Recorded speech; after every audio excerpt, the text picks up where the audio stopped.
In tonight's business, we hear newly appointed Governor of the Central Bank, Cleviston Haynes, saying that he is honored by the confidence reposed in him by the government of Barbados. He says while he's undertaking the assignment at a challenging time, he is confident that together with his team at the bank and the assistance and cooperation of all stakeholders, the bank can provide the leadership that is needed at this time. Minister of Finance and Economic Affairs Chris Sinclair yesterday announced the approval of Mr. Haynes' appointment to head the financial institution for a period of 5 years with effect from January 1st, 2018. The governor-elect has been acting in the position since February 24th this year, when former Governor Dr. Delisle Worrell was fired after his legal efforts to remain in the job were unsuccessful. In spite of the challenging economic conditions in Barbados, local concrete company CMIX has been able to increase its sales this year. General Manager Jason Edwards tells the Business Report their performance was due in large measure to the company's involvement in some major projects.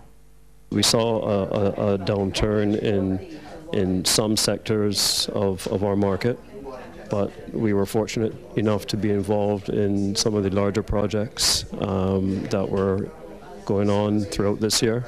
Sandals, for instance, was one of them, and that allowed us to kind of, keep our sales somewhat consistent. And and hopefully, next year, you can never really predict the future, but hopefully, with projects like Salmore's Castle coming on stream and a couple others that we hear about, hopefully, we will be able to benefit, and see a uptake in the economy.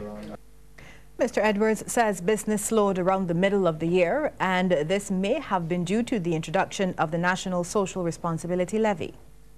There was a slow period, especially after, the NSRL was implemented. We saw a dip, a definite dip. I don't know if that's a coincidence or if it was a direct result of that. Obviously, people that were involved with projects, they continued.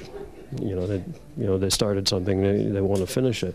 But it may have affected those that may have wanted to start, right? We definitely saw a dip there.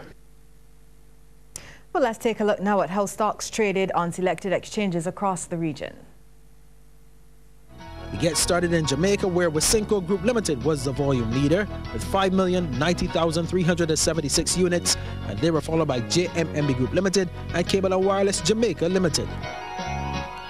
In Trinidad and Tobago NGL Limited was the volume leader with 65,000 shares changing hands for a value of $1,722,500, and they were followed by JMMB Group Limited and Guardian Holdings Limited.